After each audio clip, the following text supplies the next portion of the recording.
Hello, welcome to Virtually Real. Today we will be discussing why your achievements in Azeroth are just as important as on Earth. Growing up in the era of technology, there was always going to be some conflict to change. My parents played with board games and conkers, but I was different. I love playing computer games, and I have done all my life.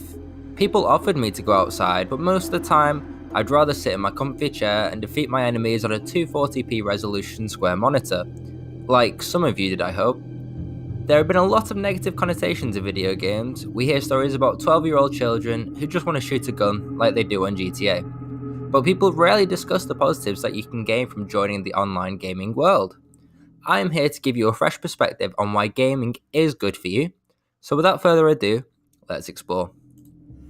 The first game I was involved in is an MMORPG you might have heard of before, the World of Warcraft. If you have seen the South Park episode, then I'm sure I don't need to go into much more detail. But if you haven't, this game basically involves role-playing a character and continuously working on that character to gain loot upgrades, PvP rating, or boss kill achievements. The interesting part about this is how many other people are attempting to do the exact same thing. Now, picture this scenario. You've just reached max level in World of Warcraft on your Night Elf Hunter, quotes, Horde Pona XX, quotes, nice name by the way, and you're ready to start tackling the adventures of Azeroth. You take your portal to the main city, and in front of you lies a human mage that goes by the name of YOLO. YOLO's been playing this game for roughly 7 years, and that's a pretty long time. So you decide to inspect YOLO to see what sort of gear he's rocking, only to find out that this guy is pretty much better than you every single way that you can imagine. Which is pretty depressing, right? Yeah, well, it could be, but there's a better way of looking at this. So, with our example, let's say Horde Pona XX, he sees YOLO's gear, all his achievements, his titles, and he wants them because, who wouldn't, right? This is where the game starts to touch into the real world. We've all been young before, and I imagine most of you watching this video now are still on your journey of self-discovery, because no one knows what they want to do at 20. Sure, some people say they do, but the majority of us are clueless. Now we are walking down the street because we haven't got enough cash for a car yet, and this is our only method of transportation. Out the corner of your eye you see a beautiful cherry red Lamborghini sprinting down the road, leaving your hair in a windswept daze as you turn around to watch this elegant beast roar off into the distance.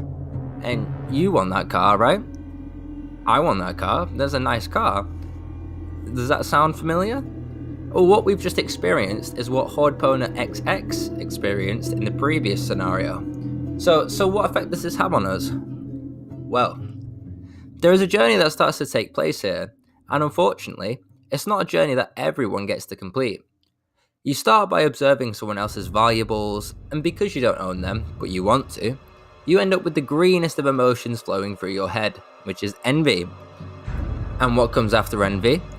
Well, you want to have gear like YOLO, and you want to have a nice Lambo like that other guy.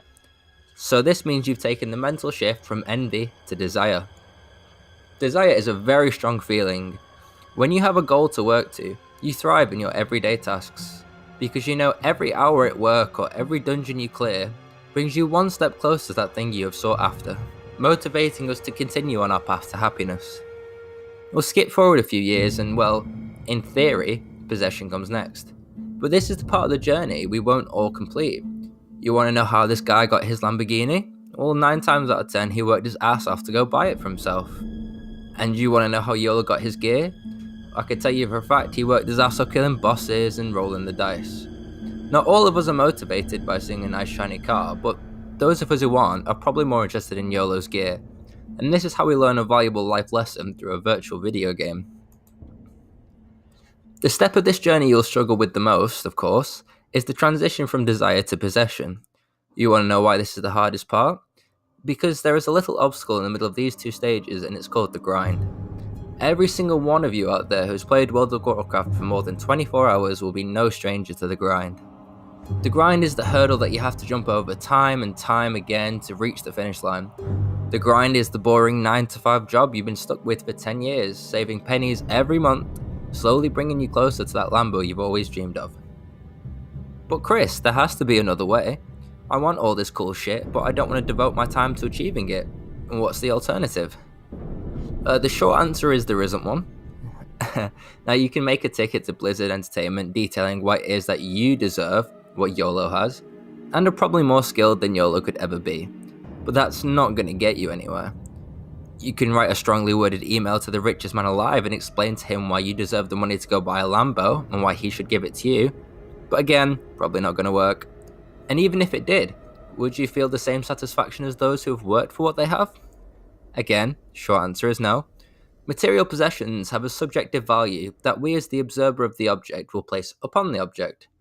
To me, having some purple pixels in a game has way more value than if I had an amazing nail painting set that could colour a nation's fingertips.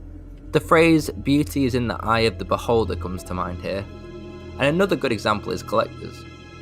Now put your hands up, metaphorically, if you have ever had a super shiny, extremely rare Pokemon card. I have. I've had quite a lot, some that I bought online, and the rest that I pulled from random packs of cards. Now, I love all of my cards as a collector, but the ones that have the most intrinsic value to me as an individual are the ones that I didn't know I was about to get in that random pack. I took the risk of paying a higher than average price per card to have a chance at beating the odds and getting what I want. That card that I pulled is simply worth more to me and brings me more happiness than any card that I simply typed into eBay and showed up on my doorstep one working day later. Thanks, Amazon, eBay. The point that I'm getting at here is that a successful transition and a successful journey from desire to possession is only made so by the struggle we have to overcome to achieve our desired outcome. When we receive the items or goals that we desire without facing adversity to achieve them, the end result provides less satisfaction. We may not enjoy the journey, and we may feel like giving up, but those who persevere on their path, those who complete the daily grind, they are the people who rock that gladiator title in style. The person who didn't give up is the guy who just drove past you and after buying his cherry red Lamborghini and raced it on your street. World of Warcraft taught me that I had to work for what I wanted. I didn't have any friends to give me awesome gear or buy me consumables to make me a better player. I worked for them.